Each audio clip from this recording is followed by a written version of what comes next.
रहे कि MSME registration कराने से आपको क्या फायदा होगा। अगर आप एमएसएमई रजिस्टर करा लेते हैं तो इससे गवर्नमेंट टेंडर्स लेने में आपको काफी मदद मिलती है। बैंक लोन के तहत फुल्ली ऑटोमेटिक मशीनरी पर 15% की इंपोर्ट सब्सिडी दी जाती है। बिजनेस से रिलेटेड जितने भी रजिस्ट्रेशंस, अप्रूवल्स और लाइसेंस है वो आपको आसानी से मिल जाते हैं। आईएसओ सर्टिफिकेट पर जितना भी आप खर्चा करते हैं उसका आपको कंपनसेशन मिल जाता है। अगर आप एमएसएमई रजिस्टर करा लेते हैं तो आपको लो इंटरेस्ट रेट पर काफी मदद मिलती है।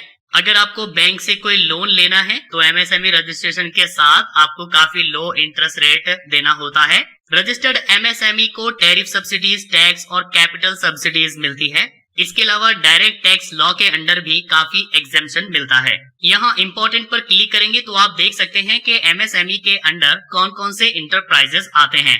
एमएसएमई में माइक्रो इंटरप्राइजेस, स्मॉल इंटरप्राइजेस और मीडियम इंटरप्राइजेस आते हैं। एक माइक्रो इंटरप्राइजेस वो इंटरप्राइजेस है जहां पर प्लांट, मशीनरी और इक्विपमेंट में जो इन्वेस्टमेंट किया गया है वो टोटल 1 करोड़ रुपए से ज्यादा नहीं है और उस इंटरप्राइजेस का जो टर्नओवर है वो 5 करोड़ से ज्यादा नहीं है, तो उसको माइक्रो इंटरप्राइजेस कहा जाएगा। दूसरी है स्मॉल इंटरप्राइजेस। इसमें वो इंटरप्राइजेस आती है जिसमें प्लांट, मशीनरी और इक्विपमेंट पर जो टोटल खर्चा किया गया है, इन्वेस्टमेंट किया गया है वो 10 करोड़ से ज्यादा नहीं है और उसका जो टर्नओवर है वो 50 करोड़ से ज्यादा नहीं है, तो उसको स्मॉल इंटरप्राइजेस कहा जाएगा। थर्ड है मीडियम इंटरप्राइजेस, जहां पर प्लांट, मशीनरी और इक्विपमेंट पर जो इन्वेस्टमेंट किया गया है वो 50 करोड़ से ज्यादा नहीं है और उसका जो टर्नओवर है वो 250 करोड़ रुपए से ज्यादा नहीं है, तो उसको मीडियम इंटरप्राइजेस कहा जाएगा। चलिए अब हम रजिस्ट्रेशन करते हैं। तो इसके लिए आपको यहाँ न्यू रजिस्ट्रेशन पर क्लिक करना होगा। इसके बाद यहाँ पर आपको अपना आधार कार्ड नंबर डालना है और आधार कार्ड पर जो भी नाम लिखा हुआ है एज इट इज आपको यहाँ पर टाइप कर देना है। इसके बाद यहाँ कंसेंट देंगे और वैलिडेट एंड जनरेट ओटीपी पर क्लिक करेंगे। आपके रजिस्टर्ड मोबाइल नंबर पर एक ओटीपी सेंड किया जाएगा, वो ओटीपी आपको यहाँ डालना है। ओटीपी डालकर वैलिडेट पर क्लिक करेंगे तो आपका जो आधार कार्ड है वो वेरीफाई हो जाएगा। इसके बाद आपको ऑर्गेनाइजेशन का टाइप चूज करना है, किस प्रकार का आपका संगठन है। प्रोप्राइटरी है, मतलब के जिसमें एकल स्वामित्व होता है। हिंदू अनडिवाइडेड फैमिली है, पार्टनरशिप है, प्राइवेट लिमिटेड कंपनी है, पब्लिक लिमिटेड कंपनी है या सेल्फ हेल्प ग्रुप है, लिमिटेड लायबिलिटी पार्टनरशिप है, सोसाइटी है या ट्रस्ट है। तो आप यहाँ से चूज कर लीजिए। जैसे कि यहाँ पर हम चूज कर लेते हैं प्रोप्राइटरी। अगर आप सिंगल हैं, आपके साथ कोई और नहीं है, तो आप यहाँ प्रोप्राइटरी चूज करेंगे। क्या आपके पास पैन कार्ड नंबर है? अगर है तो आप यस करेंगे, नहीं है तो आप नो करेंगे। इसके बाद यहाँ पर आपको अपना पैन कार्ड नंबर डाल देना है। यहाँ पर कंसेंट देंगे और वैलिडेट पैन पर क्लिक करेंगे तो ये आपके पैन कार्ड को वेरीफाई कर लेगा कि आपने फाइनेंशियल ईयर 2018-19 का आईटीआर फिल किया है। हम यहाँ पर नो कर देते हैं। अगर आपने फिल किया है तो आप यस करेंगे। क्या आपके पास जीएसटी नंबर है? अगर है तो यस करेंगे, वरना नो करेंगे। इसके बाद यहाँ पर आपको कुछ डिटेल्स देनी है। सबसे पहले यहाँ पर आप अपना मोबाइल नंबर डालेंगे, यहाँ पर आप एक ईमेल आईडी डालेंगे, यहाँ पर आप कैटेगरी चूज कर लेंगे, किस कैटेगरी में आप आते हैं। यहाँ से आप जेंडर चूज कर लेंगे। क्या आप फिजिकली हैंडीकैप्ड है? तो अगर है तो यस, नहीं है तो नो। इसके बाद यहाँ पर आप इंटरप्राइजेस का ऑफिशियल एड्रेस डालेंगे, जिसमें आप यहाँ पर पूरा एड्रेस डाल देंगे। अगर कोई बिल्डिंग का कोई नाम है तो वो आप यहाँ पर डालेंगे। स्टेट और डिस्ट्रिक्ट चूज करेंगे। इसके बाद नीचे आएंगे। अगर पहले आपने कभी रजिस्ट्रेशन किया है तो आप यहाँ पर प्रीवियस यूएएन चूज करेंगे और आप नंबर डालेंगे। नहीं किया है तो आप एनए रहने देंगे। यहाँ पर आप डेट डालेंगे कि आपने कब से इसको स्टार्ट किया है। यहाँ पर जिस डेट को आपने जीएसटी नंबर लिया है वो डेट भी डाल सकते हैं और जिस डेट को आपने बिजनेस स्टार्ट किया है वो डेट भी आप डाल सकते हैं। इसके बाद नीचे आपको यहाँ पर बैंक की डिटेल्स डालनी होगी। यहाँ पर आप बैंक नेम डाल देंगे, किस नाम से आपका अकाउंट है। यहाँ पर अगर आपने society, trust, private limited company या कुछ और चूज किया है तो आप उसी के नाम का बैंक अकाउंट डालेंगे। लेकिन अगर आपने प्रोप्राइटरशिप डाली है तो आप अपना बैंक अकाउंट नंबर भी यहाँ पर दे सकते हैं। तो यहाँ पर नाम डालेंगे, आईएफएससी कोड डालेंगे और यहाँ पर खाता संख्या डालेंगे। इसके बाद नीचे यहाँ पर चूज करेंगे मेजर एक्टिविटी ऑफ यूनिट के आप क्या काम करते हैं, सर्विस या मैन्युफैक्चर। तो अगर आप सर्विस प्रोवाइड करते हैं तो सर्विस चूज करेंगे और अगर आप कुछ मैन्युफैक्चर करते हैं तो आप यहाँ मैन्युफैक्चरिंग चूज करेंगे। मेजर एक्टिविटी यूनिट चूज करने के बाद आपको नेशनल इंडस्ट्री क्लासिफिकेशन यानी एनआईसी कोड यहाँ पर ऐड करना होगा, जिसके दो तरीके हैं।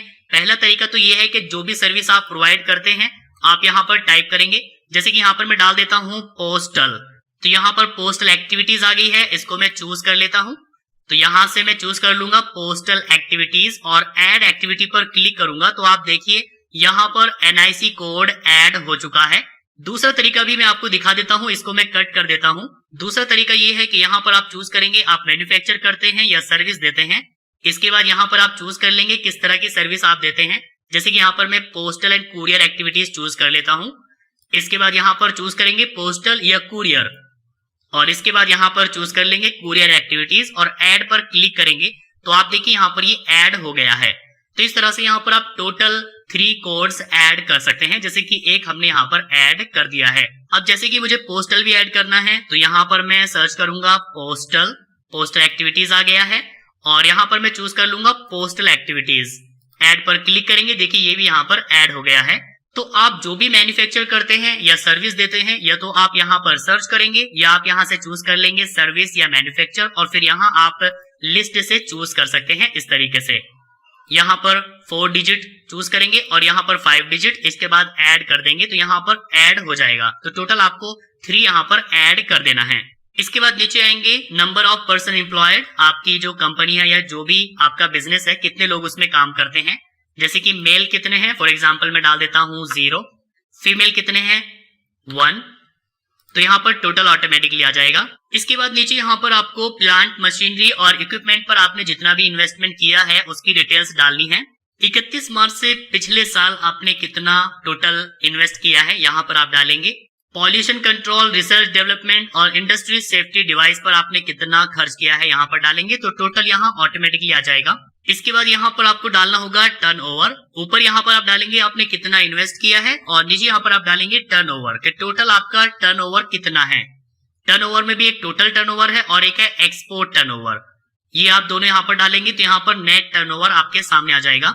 इसके बाद यहाँ पर आपसे पूछा जा रहा है क्या आप गवर्नमेंट ई मार्केट यानी जेम पोर्टल पर रजिस्टर करना चाहते हैं। अगर आप चाहते हैं तो यस करेंगे, नहीं चाहते तो नो कर दीजिए। इसी तरीके से क्या आप TREDS पोर्टल पर रजिस्टर करना चाहते हैं, अगर चाहते हैं तो यस वरना नो। यहाँ पर डिस्ट्रिक्ट इंडस्ट्री सेंटर आप चूज कर लेंगे कौन सा आपका लगता है। यहाँ पर पॉइंट नंबर 11 और पॉइंट नंबर 12 है जो कि आप फिल नहीं कर सकते। पॉइंट नंबर 11 में आपको नेम ऑफ इंटरप्राइजेस डालना है और 12 में आपको लोकेशन डालनी है। GST में आप जो भी नाम देंगे इंटरप्राइजेस का और जो भी एड्रेस देंगे वो यहाँ पर आ जाएगा। तो आपको जस्ट नीचे स्क्रॉल करना है और सबमिट एंड गेट OTP पर क्लिक करना है, यहाँ पर ओके करना है। आपके पास एक फाइनल OTP आएगा, वो आपको यहाँ डालना है। इसके बाद यहाँ पर आप ये कैप्चा टाइप करेंगे, जैसा लिखा हुआ है वैसे ही आपको टाइप करके यहाँ फाइनल सबमिट पर क्लिक करना है। इसके बाद ओके करना है।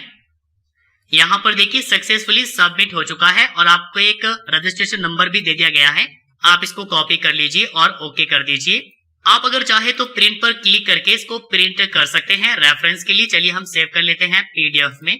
इसके बाद आप यहीं से सर्टिफिकेट प्रिंट कर सकते हैं, जिसके लिए आपको प्रिंट सर्टिफिकेट पर क्लिक करना है। यहाँ पर आपको रजिस्ट्रेशन नंबर डालना है जो कि आपको अप्लाई करने के बाद दिया गया है और इसके बाद आपको वैलिडेट एंड जनरेट OTP पर क्लिक करना है। तो यहाँ पर देखिए लिखा हुआ आ रहा है कि वेरिफिकेशन अभी अंडर प्रोसेस है। जैसे ही ये वेरीफाई हो जाएगा तो आपका जो रजिस्ट्रेशन सर्टिफिकेट है वो यहाँ पर आ जाएगा। तो प्रिंट करने का बस यही तरीका है कि आपको वेट करना है मैक्सिमम 1 वीक और इसके बाद प्रिंट सर्टिफिकेट पर क्लिक करके यहाँ पर आपको रजिस्ट्रेशन नंबर डालकर वैलिडेट एंड जनरेट OTP पर क्लिक करना है। आपके पास एक OTP आएगा, OTP डालकर सबमिट करेंगे तो आपके सामने आपका सर्टिफिकेट आ जाएगा जिसको आप यहाँ से प्रिंट कर